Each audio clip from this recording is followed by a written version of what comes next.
ایک ضروری مسئلہ مجھے یاد آ گیا تو میں نے سوچا کہ آج کی اس محفل کے اندر اس سلسلے میں گفتگو کی جائے. باقی ماہ رمضان المبارک کا استقبال کیسے کریں اگر آپ حضرات اسے جاننا چاہتے ہیں تو پچھلے سال کی جو میری تقریر ہے اس کو سن لیں. انشاءاللہ اس میں نے تفصیل سے ساری باتوں کو ذکر کر دیا ہے. رمضان المبارک کا آغاز ہوتے ہی جو نیکیوں کا موسم بن جاتا ہے اور دلوں کے اندر خیر کا جذبہ پیدا ہوتا ہے، وہ آپ دیکھیں گے کہ ادھر ماہ رمضان المبارک کا چاند نظر آئے گا اور بس تھوڑی دیر کے بعد میں جب عشاء کی اذان ہوگی تو مسجدوں کے اندر پاؤں رکھنے کی جگہ نہیں رہ جائے گی. ایسا لگے گا جیسے رات ہی میں جمعہ کی نماز ہو رہی ہے. ایک نیکیوں کا جذبہ لوگوں کے دلوں کے اندر امڑ آتا ہے اور نماز تراویح کے لیے ایک سیلاب کی طرح لوگ بڑھتے چلے آتے ہیں. عزیزان مکرم، رمضان المبارک کے مہینے میں پڑھی جانے والی نماز تراویح وہ ایک ایسی عظیم نماز ہے جو صرف ماہ رمضان ہی میں پڑھی جاتی ہے. رمضان المبارک کے علاوہ دیگر ایام کے اندر یہ نماز نہیں ہوا کرتی ہے. اور نماز تراویح کا آغاز کیسے ہوا میں یہ عرض کر دوں. ایک بار آقا کریم صلی اللہ تعالی علیہ وسلم آدھی رات کے بعد میں مسجد نبوی میں تشریف لائے. صحابہ کرام موجود تھے. میرے آقا صلی اللہ علیہ وسلم نے انہیں نماز پڑھائی تراویح کی. اب جب صبح کا وقت ہوا تو صحابہ تھے، ان کے دلوں میں تو پھر نیکیوں کا جذبہ بہت ہی زیادہ پایا جاتا تھا. اب مدینے میں چرچا ہونے لگا، مدینے میں ذکر ہونے لگا آج رات میں اللہ کے رسول علیہ السلام نے نماز پڑھائی تھی. اب دوسرے دن مسجد کے اندر بہت زیادہ لوگ جمع ہو گئے. آج بھی آقا کریم علیہ السلام ہمیں نماز پڑھائیں گے. اب میرے آقا علیہ السلام تشریف لائے رات میں، آپ نے صحابہ کو تراویح کی نماز پڑھائی. اب پھر اگلی صبح ہوئی تو پھر چرچا ہونے لگا. آج پھر اللہ کے رسول علیہ السلام نے رات میں نماز پڑھائی تھی. اب تیسرے دن تو پھر وہ لوگوں کا ہجوم تھا. اللہ اکبر کبیرہ. میرے آقا صلی اللہ علیہ وسلم پھر تیسرے دن ایک روایت کے مطابق باہر تشریف نہیں لائے اور پھر خود میرے آقا علیہ السلام نے خود نے بتایا میں کیوں نہیں آیا. میرے آقا علیہ السلام کو امت کا کتنا پیار ہے. میرے آقا فرماتے مجھے یہ اندیشہ ہوا کہ کہیں یہ نماز میری امت پر فرض نہ ہو جائے، کیونکہ اللہ کے رسول علیہ السلام اگر یہ نماز پابندی سے پڑھا دیتے تو پھر یہ سنت موقتہ نہیں رہتی بلکہ ہمارے لیے فرض ہو جاتی، اور اگر نہیں ادا کرتے قیامت کے میدان میں زبردست وبال کے اندر ہم گرفتار ہوتے.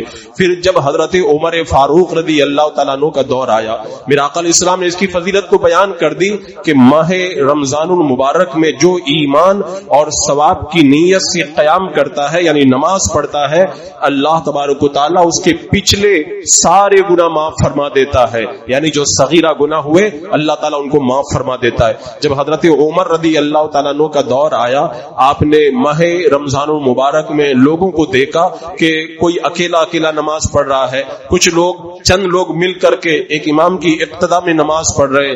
حضرت عمر نیکیوں کے اندر آگے بڑھنے والے، آپ نے کہا میرا دل یہ چاہتا ہے سارے لوگ مل کر کے ایک امام کے پیچھے نماز پڑھے. آپ نے حضرت عبی بن کعب رضی اللہ تعالیٰ عنہ کو کہا تم لوگوں کو نماز پڑھاؤ اور سارے لوگ ان کے پیچھے نماز پڑھے. اب بعد میں جب حضرت عمر کا گزر مسجد کے پاس سے ہوا اور دیکھا کہ حضرت عبی بن کعب نماز پڑھ رہے ہیں اور وہ رمضان کے مہینے میں لوگوں کا ہجوم ہے تراویح کی نماز ادا کر رہے، حضرت عمر خوش ہو گئے اور اپنے انداز میں آپ نے کہا کیا پیاری بدعت ہے، یعنی بہت اچھا طریقہ یہ شروع ہو چکا ہے. اور پھر یہ جو تراویح کی نماز ہے یہ سنت موقدہ ہے. مرد کے لیے بھی سنت موقدہ ہے اور عورت کے لیے بھی سنت موقدہ ہے. دونوں کے لیے پڑھنا ضروری ہے. اور تراویح کی نماز 8 رکعت نہیں ہے، 20 رکعت ہے. کیوں؟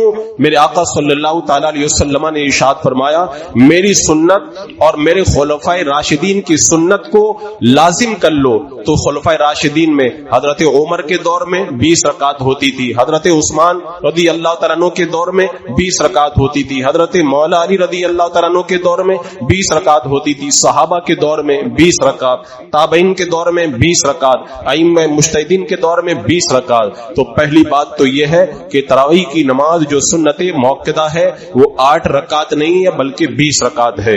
اس کے بعد میں ایک دوسری خرابی جو ہمارے معاشرے کے اندر پائی جاتی ہے وہ یہ ہے کہ بہت سی جگہوں میں رمضان المبارک کے مہینے میں کمپنی میں، ٹیریس پر، دکانوں میں، ہال میں یا دیگر مختلف جگہوں پر اپنے اپنے مکانوں کے اندر لوگ تراویح کا جو انعقاد کرتے، 3 روزہ تراویح، کہیں پر 6 روزہ تراویح، کہیں پر 10 روزہ تراویح.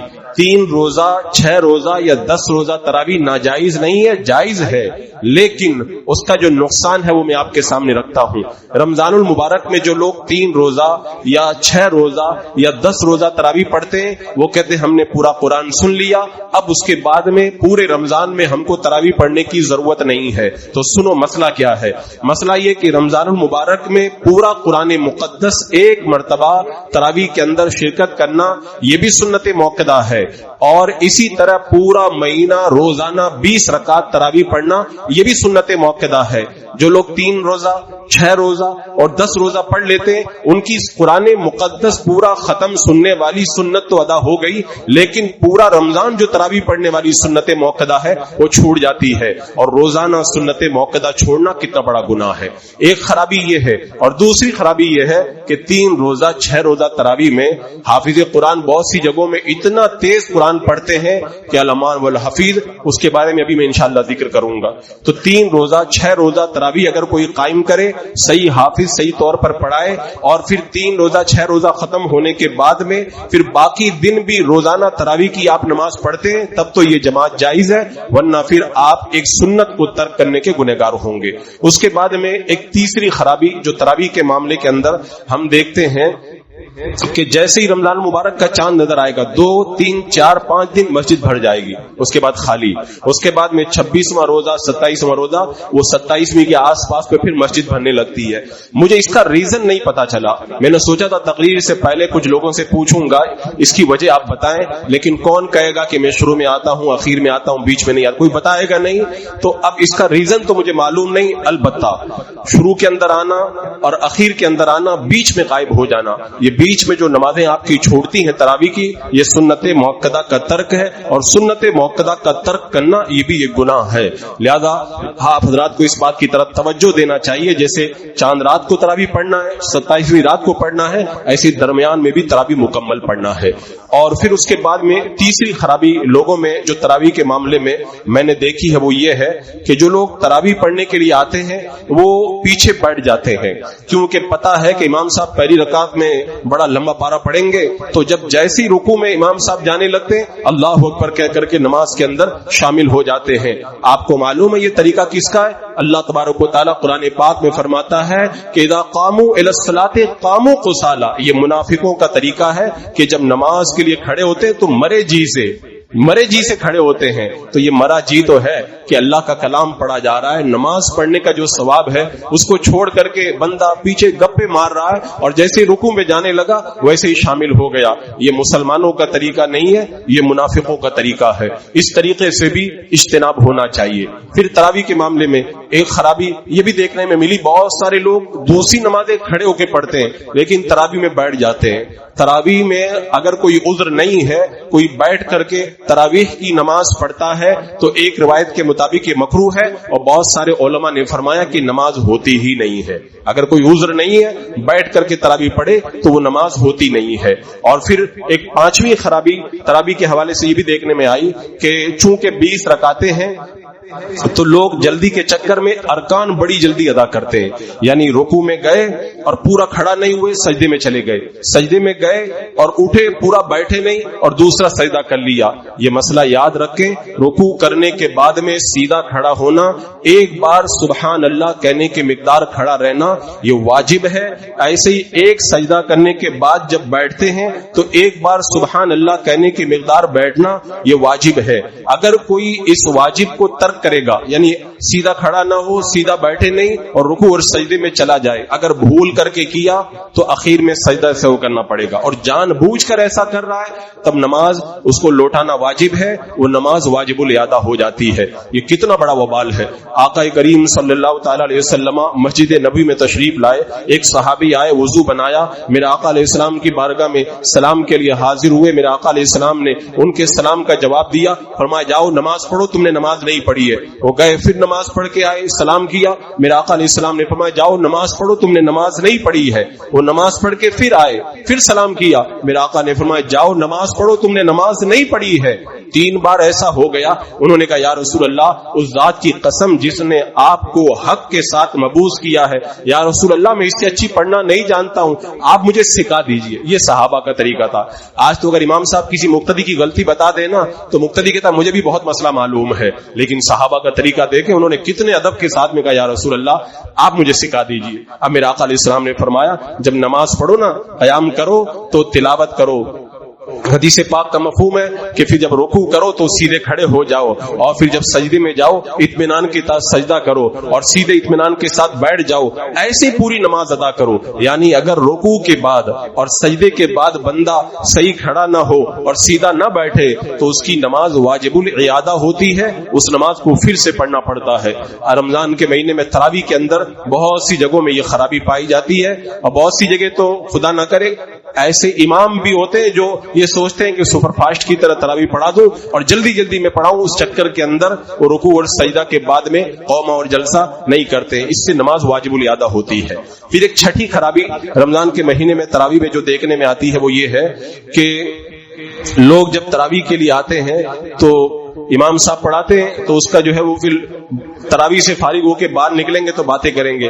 آج امام صاحب کو جو ہے وہ حافظ جی نے جو پڑھایا نا, حافظ جی کو آج 4 لقمہ لگا, آج 5 لقمہ لگ گیا, فلانے کو تو یاد ہی نہیں ہے.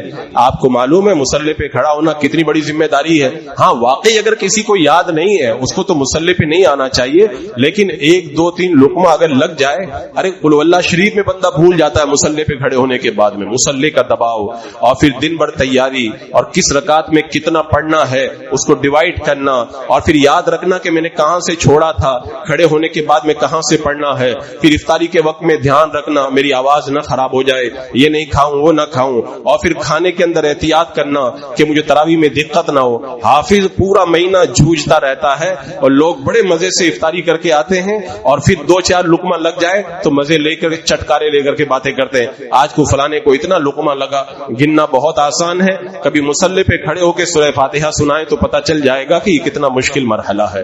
تو یہ بھی ایک بڑی خرابی ہمارے معاشرے کے اندر. یہ دیکھیں اچھا پڑھنے والا حافظ ہو, باقی جو لقمہ لگ جائے وہ تو ہوتا ہی ہے. اور پھر ایک بڑی خرابی جو ہمارے معاشرے کے اندر دیکھنے میں مل رہی ہے وہ ایک خرابی یہ بھی ہے کہ بہت سارے لوگ قرآن مقدس کو دنیا کمانے کا ذریعہ بنا لیتے ہیں. فلانی مسجد کے اندر اتنا نذرانہ ملے گا, اور حافظ آتا ہے تو کہتے اتنا نذرانہ دو تو میں تراویح سناؤں گا. کمیٹی والے فون کرتے ہیں, بولے کہ آپ تراویح سنانے آئے, آپ کو اتنا. میرے پاس خود کتنے فون آتے ہیں. میرے پاس ایک جگہ سے فون آیا کہ حضرت آپ ہمارے یہاں تراویح سنانے آ جائیں, ہم آپ کو 1 لاکھ روپیہ نذرانہ دیں گے. ابھی فون آیا 1,20,000 آپ کو نذرانہ دیں گے. یعنی قرآن مقدس کو دنیا کمانے کا ذریعہ بنا لیا. یہ کتنا بڑا وبال ہے. حالانکہ اصل مذہب تو یہ ہے کہ تراویح پڑھانے کے اندر کوئی اجرت دینا اور لینا یہ دونوں ناجائز و حرام ہے. یہ جائز نہیں ہے. ہاں اپنی خوشی سے آپ حافظ کو جو چاہیں وہ دے دیں, لیکن طے تمام کرنا. اگر آپ کو یہ سب کرنا ہے تو پھر مسئلے پہ عمل کرتے ہوئے کسی قرآن کے حافظ کو معین وقت کے لیے معین اجرت پر اجیر رکھ دیں, اس کے بعد میں یہ سب کریں تو جائز ہے. لیکن آپ اگر اس طرح قرآن مقدس کو دنیا کمانے کا ذریعہ بنائیں گے تو یہ شریعت مطہرہ اس کی اجازت ہے. ہاں آپ علماء کی خدمت کریں, حفاظ کی خدمت کریں, ان کو دینا بہت ثواب کا کام ہے. عام لوگوں کو دینے سے زیادہ اس کا اجر و ثواب ہے ان علماء اور حفاظ کی قدر کرنا, لیکن قرآن مقدس کو کمائی کا ذریعہ نہ بنایا جائے. اس کے بعد ایک 8ویں خرابی جو تراویح کے حوالے سے دیکھنے میں آتی ہے وہ یہ ہے, بہت سارے لوگ کہتے ہیں کہ میں تو تراویح پڑھنے جاتا ہوں, مجھے تو تراویح کی آواز ہی نہیں آتی ہے. ارے جب فرض نماز آپ پڑھ رہے ہیں اور آواز نہ آئے تو فرض نماز ہو جاتی ہے, تو سنت میں اگر آواز نہ آئے تو پھر سنت کے اندر کون سی خرابی پیدا ہو جاتی ہے. یہ لوگوں کا اپنا ڈھکوسلا ہے. قرآن مقدس کی تراویح کے اندر شرکت کرنا, اور شرکت کر لی پورا قرآن ختم ہو گیا, چاہے آپ کو سنائی دیا یا نہ دیا, آپ کی سنت موقدہ ادا ہو گئی. اور یہ بھی یاد رکھیں جتنا ثواب ان لوگوں کو ملتا ہے جن کے کان میں قرآن کے حافظ کی آواز آتی ہے, اتنا ہی ثواب ان کو بھی ملتا ہے جن کے کانوں کے اندر حافظ قرآن کی آواز نہیں آتی ہے. دونوں کو برابر ثواب ملتا ہے. ایسا نہیں کہ اگلے والوں کو قرآن سننے کی وجہ سے زیادہ ثواب ملے گا اور پیچھے والوں کو, ایسا کچھ نہیں ہے. اس پر کچھ لوگ یہ بھی کہہ دیتے ہیں کہ پھر وہ آواز نہیں آتی تو مزہ نہیں آتا. میں کہتا ہوں بغیر ڈھول تاشے والی بارات میں جن کو مزہ نہ آتا ہو, بغیر ویڈیو اور تصویر والی تقریر میں جن کو مزہ نہ آتا ہو, تو بغیر مائک والی نماز میں ان کو کہاں سے مزہ آئے گا؟ وہ سب شیطان کا پورا چکر ہے. وہ تو مرنے کے بعد جو چلے گئے وہ یاد کر رہے ہوں گے, اور جو چلے جائیں گے وہ یاد کریں گے. جو علماء کہتے تھے وہ صحیح کہتے تھے, وہ تو قبر میں آنے کے بعد میں پتا چلا. اس لیے کہ یہ بات چھوٹے موٹے مولویوں نے نہیں کہی ہے, ان لوگوں نے کہی ہے جن کی ولایت کا ڈنکا بجتا تھا, جن کو لوگ اللہ کا ولی مانتے تھے, جن کی کرامتیں لوگوں نے دن کے اجالے میں بھی دیکھی اور رات کے اندھیرے میں بھی دیکھی. یہ ان لوگوں کا بتایا ہوا مسئلہ ہے. اور جب کسی مسئلے میں اختلاف ہو جائے نا, تو یہ دیکھو پرہیزگار عالم کو ہے نا, اس کے پیچھے پیچھے چلنا چاہیے. یہ تو میں نے 8 چھوٹی چھوٹی خرابیاں بتائی. اس کے بعد میں 9ویں ایک بہت بڑی خرابی ہے, اس پر ایک مکمل تقریر کی ضرورت ہے. آج ہمارے معاشرے میں تراویح کے حوالے سے بہت بڑی خرابی پائی جاتی ہے. وہ ہے جلدی والی تراویح. جو تراویح جتنی طوفانی اور جتنی آندھی والی تراویح ہوگی, لوگ اس کو زیادہ پسند کرتے ہیں. آپ کو معلوم ہے لوگ کیا باتیں کرتے ہیں؟ بولے ارے فلاں جگہ تو 10 بجے تراویح ختم ہو جاتی ہے, تمہارے یہاں کتنے بجے ختم ہوتی ہے؟ کہتے ہیں ہمارے یہاں 10 پہ. بولے ہمارے یہاں تو 10 پہ ہی ختم, یعنی 10 منٹ پہلے مسجد سے باہر آ جانا اتنا بڑا کمال ہے کہ اسے فخر کے ساتھ میں کہتے ہیں کہ 10 منٹ پہلے ہم لوگ باہر نکل جاتے ہیں. ارے مسجد میں تو آپ اگر آدھا گھنٹہ زیادہ بیٹھو گے تو زیادہ ثواب ملے گا. نماز میں اگر آپ 15 منٹ زیادہ کھڑے رہو گے تو زیادہ ثواب ملے گا. یہ تو نیکیوں کا لوٹنے کا موسم ہے نا. یہ نیکیاں لوٹنے کا طریقہ یہ تو نہیں کہ باہر نکل کر بندہ خوش ہو جائے. باہر نکل کر کے خوش نہ ہو, مسجد میں رہ کر کے خوش ہونا چاہیے. اور پھر اس کے اندر دیکھا گیا ہے, اگر آپ اعلان کر دیں کہ کرلا کے اندر فلاں مسجد کے اندر آدھے گھنٹے میں پوری تراویح ختم ہو جاتی ہے, لوگ گاڑی لے کر کے وہاں پہ جا کے پہنچیں گے کہ وہاں پہ جو ہے وہ 15 منٹ پہلے تراویح ختم ہو جاتی ہے. ان بدھوؤں کو کوئی جا کر کے پوچھے, تم گاڑی لے کر کے وہاں تراویح پڑھنے کے لیے جاتے ہو تو تم کو آنے جانے میں آدھا گھنٹہ لگ گیا, اس سے اچھا تھا کہ اپنے محلے کی مسجد میں 15 منٹ زیادہ کھڑے. یعنی روڈ پر ٹریفک میں آدھا گھنٹہ خراب ہو جائے وہ اچھا لگتا ہے, لیکن مسجد میں قرآن سننے کے لیے 15 منٹ تک زیادہ کھڑا رہنا, اس کے اندر بڑی تکلیف محسوس ہوتی ہے. یہ سب نیکیوں کا جذبہ نہیں ہے. اور اس کے علاوہ یہ بھی یاد رکھیں کہ پورا قرآن مقدس سننا تراویح کے اندر سنت موقدہ ہے. آواز نہ آئے تب بھی سنت ادا ہو جائے گی, آپ پیچھے رہیں گے تب بھی. لیکن اگر کسی نے اتنی رفتار کے اندر قرآن مقدس پڑھا, وہ ایک ہوڑ لگتی ہے نا, ہوڑ لگتی ہے کہ سب سے اچھا حافظ وہ ہے جو سب سے کم وقت میں تراویح پڑھائے. لیکن اللہ تبارک و تعالیٰ قرآن پاک میں کیا فرماتا ہے؟ وَقُرْآنًا فَرَقْنَاهُ, ہم نے اس قرآن کو جدا جدا کر کے نازل کیا. کیوں؟ لِتَقْرَأَهُ عَلَى النَّاسِ عَلَى مُقْسٍ, تاکہ محبوب تم لوگوں کے سامنے ٹھہر ٹھہر کر کے پڑھو. اللہ نے تو قرآن ایسے نازل کیا. اور میرے آقا علیہ الصلوۃ والسلام نے ارشاد فرمایا, حضرت انس سے روایت ہے, میرے آقا ارشاد فرماتے ہیں کہ اللہ تبارک و تعالیٰ پسند کرتا ہے کہ قرآن کو جیسے نازل کیا گیا ویسے ہی قرآن کو پڑھا جائے. تو قرآن کیا طوفانی اور آندھی کے انداز کے اندر نازل کیا گیا؟ قرآن تو ٹھہر ٹھہر کر کے نازل کیا گیا ہے. تو ویسے ہی پڑھنے کا حکم اللہ اسی کو پسند کرتا ہے. لیکن لوگ کس کو پسند کرتے ہیں؟ طوفانی حافظ کو پسند کرتے ہیں, بھلی نماز ہو کہ نہ ہو. میرا رب, میرے آقا صلی اللہ علیہ وسلم نے کیا فرمایا کہ رب تال القرآن والقرآن یلعنہ, بہت سارے قرآن پڑھنے والے ایسے ہیں کہ قرآن ان کے اوپر لعنت کرتا ہے.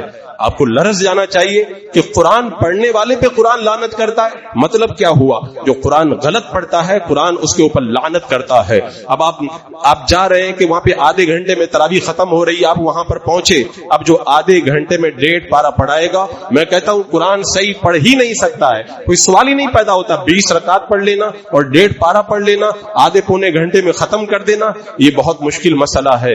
ہاں, اگر کوئی بہت اچھا حافظ پڑھتا ہے کم وقت میں اگر وہ ختم کر دے تب تو اچھی بات ہے. اور میرا رب قرآن میں کیا فرماتا ہے؟ وَرَتِّلِ الْقُرْآنَ تَرْتِيلًا, قرآن کو ٹھہر ٹھہر کر کے پڑھو. اعلیٰ حضرت فرماتے ہیں اتنا ٹھہر کر کے قرآن پڑھو کہ اس کی آیتوں کو اور اس کے الفاظ کو آپ گن سکو. قرآن پڑھنے کے 3 درجے ہیں, ایک ایک دم آہستہ, ایک میڈیم اور ایک رفتار میں. فرض نماز میں آہستہ قرآن پڑھنے کا حکم ہے ٹھہر ٹھہر کر کے, اور تراویح کے اندر میڈیم رفتار میں پڑھنے کا حکم ہے, اور رات کی نفل نماز میں اتنی رفتار سے پڑھنے کا حکم ہے, جائز ہے اتنی رفتار سے پڑھنا کہ قرآن سمجھ میں آ جائے. لیکن سمجھ ہی میں نہ آئے ایسا قرآن کا طریقہ تو کہیں پر بھی جائز نہیں ہے. حضور صد الشریعہ بدر الطریقہ علی رحمت و رضوان, جنہوں نے بہار شریعت لکھی ہے, فرماتے جو قرآن پڑھانے والے حافظ رفتار میں پڑھتے ہیں, حروف چبا جاتے ہیں, حمزہ اور ہا اور عین کے اندر تمیز نہیں کرتے، تا ذال اور زا وغیرہ کے اندر تمیز نہیں کرتے، سین اور سواد کے اندر تمیز نہیں کرتے، ایسی جگہ تراویح قطعا نہیں ہوتی ہے، نماز ہوتی نہیں ہے۔ اور خود فرماتے ہیں اسی مصیبت کی وجہ سے 3 سال ہو گئے تراویح میں قرآن پاک کا ختم سننا مجھے نہیں مل پاتا ہے۔ آپ سوچیں حضور صدر الشریعہ اتنے بڑے پرہیزگار آدمی کہ فجر کی نماز پڑھنے جا رہے ہیں، آنکھوں کی نظر بڑھاپے میں کمزور ہو گئی، اچانک آپ کا پاؤں ایک کنویں کی منڈیر پہ پڑ گیا، ایک بڑی مائی نے آواز دی ارے بابا آگے کنواں ہے، کنویں میں گر جاؤ گے، آپ پیچھے پلٹ کر کے آئے، لیکن جان کا خطرہ ہونے کے باوجود بھی مسجد میں جا کے نماز ادا کرتے، کبھی آپ نے جماعت کو ترک نہیں کیا، اتنے بڑے جماعت کے پابند، کہتے میں تراویح 3 سال سے کسی حافظ کے پیچھے نہیں پڑھ پا رہا ہوں، وجہ بولے غلط قرآن پڑھتے ہیں۔ تو اتنا بڑا پرہیزگار یہ بتا رہا ہے کہ غلط قرآن جہاں پہ پڑھا جائے وہاں نماز ہونا تو بہت دور کی بات ہے، ثواب ملنا تو بہت دور کی بات ہے، نماز تک نہیں ہوا کرتی ہے۔ عزیزان مکرم، ہمیں اپنا مزاج بدلنا ہوگا۔ لوگ کیا سمجھتے ہیں کہ یا لمون تعلمون سن لیں گے اور پورا قرآن ختم ہو جائے گا اور ہمیں اس کا ثواب مل جائے گا، ثواب نہیں ملے گا، بلکہ قرآن سننے آئیں گے لعنت آپ لے کر کے جائیں گے۔ آپ سنت موقدہ اس لیے ادا کرتے ہیں نا تاکہ بوجھ سر سے اتر جائے ایک سنت کا، لیکن لوگ آتے گناہ کا بوجھ اپنے سر پہ لے کر کے جاتے ہیں غلط قرآن سن کر کے۔ اور جو قرآن غلط پڑھتا ہے چاہے کتنی بھی رفتار سے پڑھے، پڑھانے والا گنہگار، سننے والے گنہگار، اور اسی طرح اس کو رٹنے والے ٹرسٹی بھی گنہگار۔ ہوتا کیا ہے، جو لوگ تیز پڑھتے ہیں ان کو لوگ پسند کرتے ہیں، اس لیے ٹرسٹی لوگ ایسے لوگوں کو لاتے ہیں جو بہت تیز پڑھے، تو ان کو معلوم ہے زیادہ لوگ آئیں گے تو چندہ زیادہ ہوگا اور نذرانہ زیادہ دینا پڑے گا۔ میں کہتا ہوں تم دنیا کے اندر تو حافظ کو زیادہ نذرانہ دے دیے اور زیادہ چندہ کر لیے، لیکن خدا کی بارگاہ میں کیا منہ لے کر کے جاؤ گے جب اللہ تبارک و تعالیٰ پوچھے گا کہ میرے کلام کو تم نے اتنے غلط انداز کے اندر پڑھا، اس وقت اس کا وبال کتنا سخت ہوگا آپ اندازہ نہیں کر سکتے۔ آپ یاد رکھیں کہ قرآن مقدس کو اتنی رفتار سے پڑھنا کہ حرف بدل جائے، یہ لہن جلی ہے، اور لہن جلی کے ساتھ میں قرآن پڑھنا بھی حرام ہے اور سننا بھی حرام ہے، اس کا اتنا سخت وبال ہے۔ لوگ کیا اس کو رسم سمجھتے ہیں، تراویح پڑھ لی ادا ہو گئی، صحیح کی غلط، یعنی یہ رسم سمجھ کے ادا کرتے ہیں، یہ رسم نہیں ہے، یہ عبادت ہے، اور عبادت کو عبادت کے طور پر ادا کرنا چاہیے۔ آپ کو معلوم ہے قرآن تیز پڑھ کر کے اگر کوئی اس کی بے حرمتی کرتا ہے تو وہ کتنے بڑے وبال کے اندر گرفتار ہوتا ہے۔ اللہ اکبر کبیر۔ حضرت ام المومنین عائشہ صدیقہ رضی اللہ تعالیٰ عنہ نے دیکھا ایک بندہ بہت تیز قرآن پڑھ رہا تھا، آپ نے فرمایا نہ یہ قرآن پڑھ رہا ہے اور نہ چپ ہے، یعنی اس کے پڑھنے کا اس کو کوئی ثواب نہیں مل رہا ہے۔ اسی طرح حضرت بشر بن حارث کہتے ہیں میں نے ابن داؤد حرمی سے پوچھا کہ ایک حافظ قرآن پڑھ رہا ہے، میں اس کے پاس سے گزر رہا ہوں، کیا بیٹھ کر کے قرآن اس کا سن لوں؟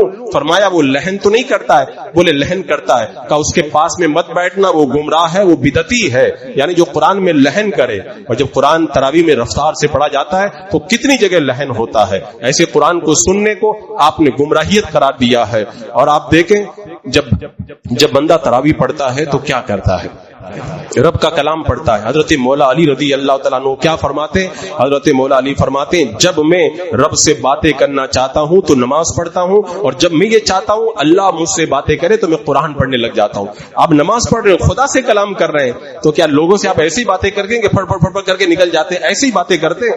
یہ بات کرنے کا انداز جب لوگوں کے ساتھ میں غلط مانا جاتا ہے تو خدا کی بارگاہ میں تو یہ انداز کتنا غلط ہوگا اس کا اندازہ نہیں کر سکتے۔ ایک روایت میں نے پڑھا تھا بندے کو قبر کے اندر اتنا ہی سکون ملے گا جتنا نماز میں سکون ملتا ہے۔ اب تراویح میں آپ دیکھ لیں کتنا آپ کو سکون ملتا ہے، اگر اچھا قرآن سن کر کے آپ کو لطف آتا ہے تو قبر میں بھی وہی سکون ملے گا۔ اور قرآن سننے میں جب مزہ نہیں آتا، آپ چاہتے جلدی نماز ختم ہو جائے، تو قبر کے اندر بھی لطف آپ کو میسر نہیں آئے گا۔ اور بندہ خدا کی بارگاہ میں جب کھڑا ہوتا ہے تو معلوم ہے کیفیت کیا ہوتی ہے، وہ خدا سے ہم کلام ہوتا ہے۔ حضرت عبداللہ ابن مسعود کہتے ہیں جب قرآن سنو نا یا ایھا الذین آمنوا سنو تو سمجھ جایا کرو اللہ اب تم سے کچھ فرما رہا ہے، یہ کرو یہ مت کرو، آگے حکم دیا جا رہا ہے۔ امام مالک رحمۃ اللہ تعالی علیہ کی بارگاہ میں کسی نے کہا کہ حضور آپ کا ایک شاگرد ہے، وہ روزانہ رات کو ایک قرآن پاک ختم کرتا ہے۔ حضرت امام مالک اس کے پاس میں گئے اور جانے کے بعد میں فرمایا تم قرآن روزانہ رات میں ختم کر دیتے ہو؟ کہا ختم کر دیتا ہوں۔ بولا آج رات میں جب قرآن پڑھو تو یہ سوچ کر کے پڑھنا کہ تم مجھے قرآن سنا رہے ہو۔ اب دوسرے دن امام مالک کی ملاقات ہوئی، بولے رات میں کتنا پڑھا؟ بولے حضور جب میں یہ سوچ کر کے پڑھنے لگا کہ آپ کو سنا رہا ہوں تو 10 پارے ہی پڑھ پایا، زیادہ زیادہ پڑھ ہی نہیں پایا کہ آج رات میں قرآن پڑھو تو یہ سمجھنا رسول اللہ صلی اللہ علیہ وسلم کو قرآن سنا رہے ہو. اب اگلے دن ملاقات ہوئی تو پوچھا کہ آج رات میں کتنا پڑھا؟ کہ حضور ایک پارے سے زیادہ نہیں پڑھ پایا. جب میں نے یہ سوچا کہ سرکار میرا قرآن سن رہے ہیں. کہ آج رات میں جب قرآن پڑھو نا تو یہ تصور کرنا تم خدا کو قرآن سنا رہے ہو. کہتے ہیں کہ اگلے دن جب ملاقات ہوئی تو پوچھا آج رات میں کتنا پڑھا؟ کہ جب میں یہ تصور کر کے کھڑا ہو گیا کہ میرا رب میرا کلام سن رہا ہے. سورہ فاتحہ پڑھتا رہا, سورہ فاتحہ بھی مکمل نہیں کر پایا, مجھ پر وہ کیفیت طاری رہی. تو بندہ خدا کو کلام سنائے اور پھر وہ اتنا غلط قرآن پڑھے, معاذ اللہ رب العالمین, یہ کتنا بڑا وبال ہے. عزیزان مکرم, حضرت عبداللہ بن عباس رضی اللہ تعالیٰ عنہ فرماتے ہیں سورہ بقرہ اور سورہ آل عمران یہ 3 پاروں سے زیادہ ہے. بولے یہ جلدی جلدی میں پڑھوں, اس سے بہتر میں یہ سمجھتا ہوں کہ سورہ القاریہ اور اذا زلزلت الارض زلزالہ, یہ 2 چھوٹی چھوٹی صورتیں, ان کو میں آرام سے دھیرے دھیرے پڑھوں. یعنی کم رفتار میں قرآن پڑھنا, اگرچہ کوانٹٹی کم ہو لیکن کوالٹی اچھی ہو, یہ پسندیدہ ہے. اور آج ہماری کیفیت یہ بن گئی ہے جہاں سب سے زیادہ جلدی تراویح ختم ہو جاتی ہے وہاں پہ تراویح پڑھنے کے لیے جاتے ہیں. خدا کے لیے اپنی نمازوں کو خراب نہ کرو. آپ وہاں پہ نیکی نہیں لینے جاتے ہیں اور گناہ کا بوجھ اپنے سر کے اوپر لاد کر کے لا رہے ہیں. آپ نے آدھے گھنٹے میں تراویح پڑھ لی, آپ خوش ہو کر کے آ گئے کہ ہم نے تراویح ادا کر لی, لیکن آپ کو احساس ہے کتنا بڑا گناہ آپ اپنے سر پہ لے کر کے آئے. اللہ کے کلام کی بے حرمتی ہوتی رہی. آج کتنی جگہ آپ دیکھیں گے رمضان المبارک میں قرآن پڑھا جاتا ہے, ہوڑ لگتی ہے, جہاں پہ جلدی تراویح ہوتی ہے وہاں پہ لوگ گاڑیاں لے لے کر کے پہنچتے ہیں. نیکیوں کے موسم کے اندر گناہ کمانے کا یہ ڈھنگ تو بالکل پسندیدہ نہیں ہے, یہ تو جہنم میں لے جانے والا طریقہ ہے. تو ماہ رمضان مبارک آ رہا ہے, تراویح آپ جہاں پر بھی پڑھنے جائیں ان باتوں کا خیال رکھیں. سنی صحیح العقیدہ حافظ قرآن کے پیچھے تراویح پڑھیں, بغیر مائک والی تراویح پڑھیں, اور اگر بغیر مائک والی میسر نہ ہو تو صحیح امام مل جائے تو اگلی صف میں کھڑے ہو کر کے اس کو دیکھ کر کے آپ اقتدا کریں. اور پھر اس بات کا خیال رکھیں جو صحیح پڑھتا ہو اس کے پیچھے نماز پڑھیں. جو غلط قرآن پڑھتا ہے, بہت رفتار میں پڑھ کے حروف چبا جاتا ہے, حروف کاٹ دیتا ہے, اس کے پیچھے آپ نماز ہرگز نہ پڑھیں. اور تراویح کے اندر اس بات کو بھی یاد رکھیں کہ جس امام کے پیچھے نماز پڑھ رہے ہیں دیکھ لیں وہ فاسق تو نہیں ہے, وہ بالکل فسق سے بری ہے کہ نہیں ہے, اس چیز کے اوپر بھی توجہ رکھیں. پیچھے بیٹھ کر کے انتظار نہ کریں, شروع سے نماز کے اندر شامل ہے. اللہ کی بارگاہ میں کھڑے ہونے کا موقع میسر آ رہا ہے, انتظار کرنے کی ضرورت نہیں ہے. اور حافظوں پہ تبصرہ نہ کریں کہ اتنے لقمے لگتے ہیں اتنے لقمے لگتے ہیں, اور بلا عذر بیٹھ کر کے تراویح نہ پڑھیں, بلکہ کوئی عذر نہیں ہے تو کھڑے ہو کر کے. لوگ کہتے ہیں پاؤں درد کرنے لگ جاتے ہیں. ارے آپ کو پتا ہے صحابہ کرام اتنی لمبی نماز پڑھتے تھے, پاؤں سوج جاتے تھے. اگر ہمارے پاؤں سوج جائے تو ہمیں فخر کرنا چاہیے, ہمیں فخر کرنا چاہیے, ہمیں خوشی ہونا چاہیے کہ صحابہ کی سنت ہم ادا کر رہے ہیں. میرے آقا علیہ الصلوۃ والسلام رات رات بھر قیام کرتے تھے, پاؤں میں ورم پڑ جاتے تھے. ہمارے پاؤں میں اور دنوں میں تو ورم نہیں پڑتا. کتنی خوشی کی بات ہے تراویح پڑھتے پڑھتے ہمارے پاؤں سوج جائیں, ہمارے پاؤں پھٹ جائیں. کونین کے دھولا ان کے ایک منہ مبارک کے برابر پوری دنیا نہیں ہو سکتی. انہوں نے اتنی تکلیفیں نماز کے اندر اٹھائی, اور ہم لوگ تھوڑا درد ہوتا بولے یہاں پہ تو حافظ جی بہت ٹائم لگاتے, کہیں اور جا کر کے تراویح پڑھنا پڑے گا. یہ اپنا مزاج بدلو. رمضان کا مہینہ روز روز نہیں آتا ہے, روز روز نہیں آتا ہے. خدا کا شکر اللہ نے رمضان دیا. جو اپنی قبروں میں پہنچ گئے وہ تو تمنا کرتے ہوں گے اگر 5 گھنٹہ بھی حافظ تراویح پڑھائے, ہم کو دنیا میں بھیج دیا جائے تو ہم 5 گھنٹے تک کھڑے رہیں گے. لیکن قدرت کا یہ دستور ہے, جو دنیا سے چلا جاتا ہے دوبارہ دنیا میں اس کو نہیں بھیجا جاتا ہے. اللہ کا شکر ہم کو دنیا میں موجود ہیں, ہماری سانسیں باقی ہے. کوئی گارنٹی ہے اگلے سال ہم لوگ یہیں پہ رہیں گے؟ کتنے لوگ پچھلے سال تھے آج نہیں ہیں, ہم میں سے بھی کتنے لوگ اگلے سال نہیں رہیں گے. لطف ڈالو, تراویح کے مزے لے لو, اور دل لگا کے تراویح پڑھو, اور پورا قرآن صحیح ڈھنگ سے سنو. وہاں پہ تراویح پڑھنے جاؤ جہاں پہ صحیح پڑھاتا ہے, چاہے کتنا بھی ٹائم لگ جائے, کوئی پرواہ مت کیا کرو. تقریباً 12-13 سال تک میں نے مسلسل تراویح سنائے, لیکن تراویح میں تیز رفتاری سے پڑھنے کی وبا چونکہ یہ عام تھی, اور ہمارا بھی ایک طریقہ تھا, شروع میں بہت تیز پڑھتے تھے لوگوں کے مزاج کے مطابق. تو میں نے جب غور کیا تو مجھے یہی سمجھ میں آیا کہ تراویح پڑھانا ہمارے لیے بہتر نہیں ہے. لوگ چاہتے ہیں کہ جلدی تراویح ختم ہو جائے, اور وہ کام ہم کو کرنا ہی پڑتا ہے مصلی پہ کھڑے ہو کے, تو پھر اس سے اچھا پیچھے ہٹ جانا بہتر ہے. اس لیے کئی سالوں سے میں خود تراویح پڑھانے سے اجتناب کرنے لگا ہوں. تو عزیزان مکرم, اپنا مزاج آپ بدلیں تاکہ حافظ اچھا آپ کو اچھا قرآن سنائے. رب کا کلام, اللہ کا کلام, ایک ایک حرف پہ 10-10 نیکیاں ملتی ہیں. غلط پڑھو گے تو کتنی لعنت اور کتنے گناہ ملیں گے. ملعون بن جاتا ہے بندہ, غلط قرآن پڑھے تو ملعون بن جاتا ہے, لعنت ہوتی ہے. میرے آقا نے فرمایا ہم یہاں پہ ثواب لینے آتے کہ لعنت لینے آتے ہیں. تو ہم بھی اچھے حافظ کو تلاش کریں, جو مسجدوں کے ٹرسٹی ہیں وہ لوگ بھی اچھا پڑھنے والا تلاش کریں اور خلوص کے ساتھ پڑھائیں. اللہ تعالیٰ اس کی برکتیں عطا فرمائے گا. اللہ رب قدیر ہمیں ماہ رمضان المبارک کی برکتوں سے مالا مال. علیم النساء بیمار ہے اور بھی جو ذات بیمار ہے, اللہ تبارک و تعالیٰ سب کو شفاء کلی, شفاء تام اور شفاء عاجل عطا فرمائے. جسمانی روحانی بیماریوں سے نجات عطا فرمائے. سب کو اللہ تبارک و تعالیٰ شاد و آباد فرمائے. وصلی اللہ تعالی علی سیدنا محمد و آلہ وصحبہ.